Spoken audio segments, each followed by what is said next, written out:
How do you make that switch? How do you get into this mode where these pure thoughts, these non-resisted thoughts, these desires that are not contradicted by doubt, how do you get to that place?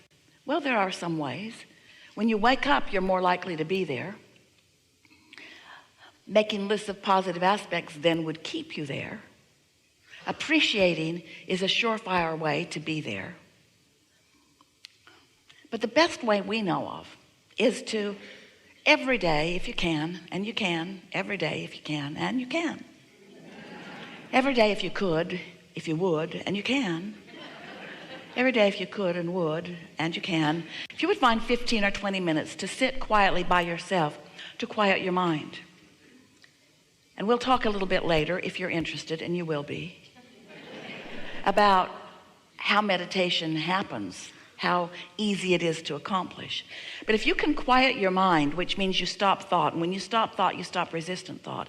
And when you stop resistant thought, your vibration raises so that now you're in that receptive mode so that you can begin to receive these high-flying knowings that your inner being is holding for you.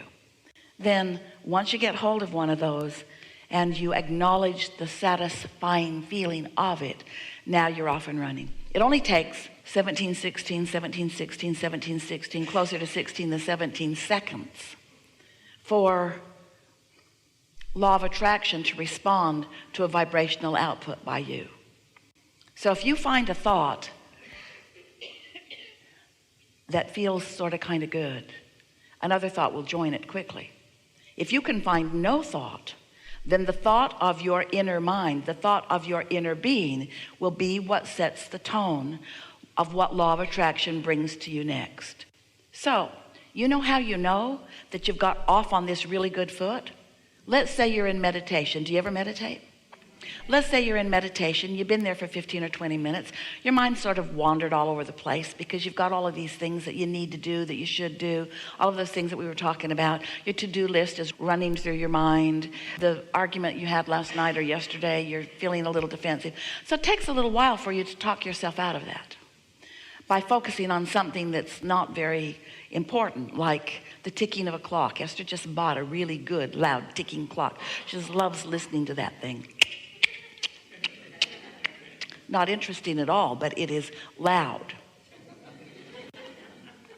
So find something to focus on, and as you focus upon that, whatever it is that requires thought but doesn't let your mind go too far, it won't take long before you'll feel a detachment. You'll feel maybe weightless. Maybe you can't tell your nose from your toe. A sort of detached state of being, and when that happens, you're in that state of non-resistance. And as you stay there for a minute or 2 or 3, it might take you 11, 12, 13 minutes to get there. You might not get there the first day. You might have to sit the next day for 15 minutes and then the next day for 15 minutes. But it is our promise to you that if you will sit and focus upon something not very meaningful, like the sound of the air conditioner or the dripping of a faucet or the ticking of a clock or something, it's better if your eyes are closed, then you will feel that detachment. And once you do, just bask in the no thought. Don't even think about it if you can help it. Don't say, oh, I'm detached, because then you won't be. Just softly enjoy the feeling of detachment. You might even begin to feel some movement. You might even begin to feel your inner being's guidance about your body. Something in your body might move. You might find some soft, gentle movement. And just allow it. And try not to get too excited about it. But then, something really wonderful will happen. A thought will come right out of the vortex and into your mind. And it will be such a good feeling thought, you'll know where it came from. And as you now have a sort of more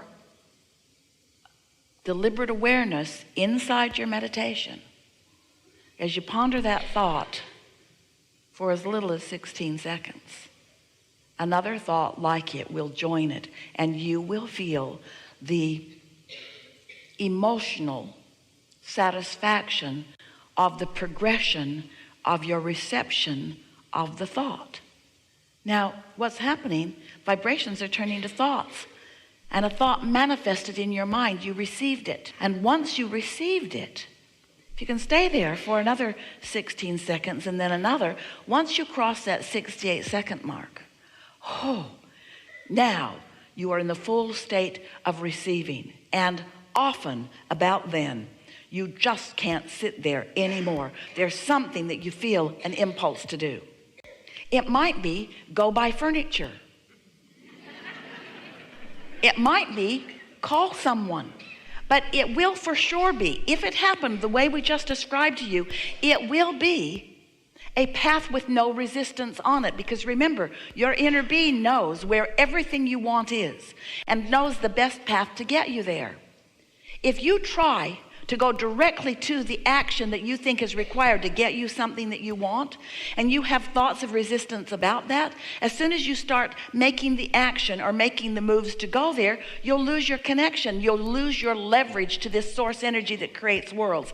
And then you will be doing what almost everybody is doing, banging it out in the physical. This is our description of what the physical is over here. This is where the manifestation is.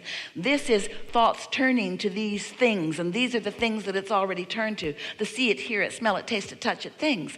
If you try to get there too fast and you jump into action too fast, there will be resistance all over the place, and then you'll just be banging it out like you have been, and you will lose the leverage that you could have had you allowed it to be inspired action.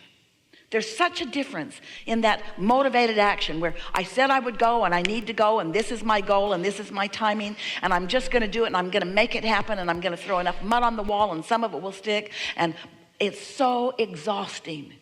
And while you can keep that pace up for a little while, it isn't sustaining because you have not returned to the replenishing mode. That's what the receptive mode is. It's the replenishing mode. It's where you keep being fed by source with ideas and energy and vitality and knowing, you see. So what happens with so many people, this is very, very good, by the way.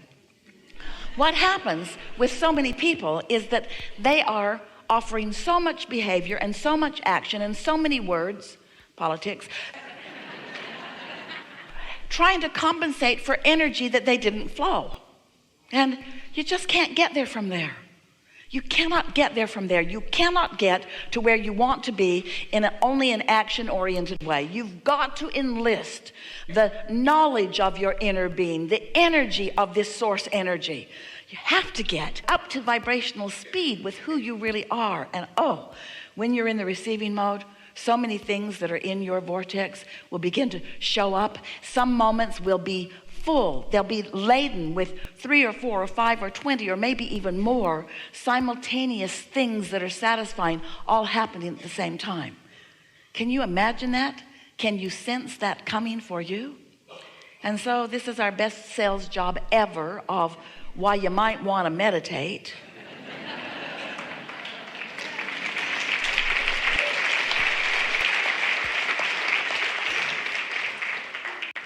We've been teaching for a long time through this format, and we've said to you many times that we teach meditation because it's easier to teach you to have no thought than to have pure positive thought, because you got momentum on so many things. It's not wrong that you have momentum. It's normal that you would have momentum because you've been responding to what's going on. Life will keep coming at you because of your point of attraction that you've been practicing. And you're not going to stop that point of attraction all at once. You're going to work the bugs out of it a little bit at a time. Or you could have a lobotomy, but that's way harder. That's way, way, way harder. We don't recommend that at all. In some cases, but mostly meditation is a much better plan. So now you know everything that's really important. You understand that your source energy in a physical body, and that here you are sifting and sorting and coming to conclusions and growing the universe. Do you know that this combination of beings has never been before unto all of the universe? And today, together, we will take thought beyond what it has ever been before. And you might not feel ready for that because that's a doubtful thought that you've been carrying around. You might feel like you're new or like you really don't understand this, but you have all of the tools. You were born with them that you need. And when you walk out of this room, everything that you need to know how to deliberately create, to be or do or have anything that you want, you will fully understand. It is not difficult. It just requires being willing to start at a place where your true momentum can grow to the inspiration that you really love when it comes. Wouldn't you rather feel true enthusiasm for something than determination? Wouldn't you rather feel passion for something than conviction? Wouldn't you rather feel absolute love and appreciation than I need to do this because it's been assigned to me? Yeah. So, what do you want to talk about? We're eager to talk with you about anything. Nothing is off limits. We will find the perfect representative in this room to talk about what's important to you. So, don't worry. Whatever it is that's on your mind, we're going to find it and we're going to discuss it. So, a soft desire, not only in this room but throughout life, will serve you best. If you feel an urgency, you're working against yourself and we can't see you. If you have a desire and a soft expectation, then you light up in a very strong way and our conversation will be exhilarating. All right? All right.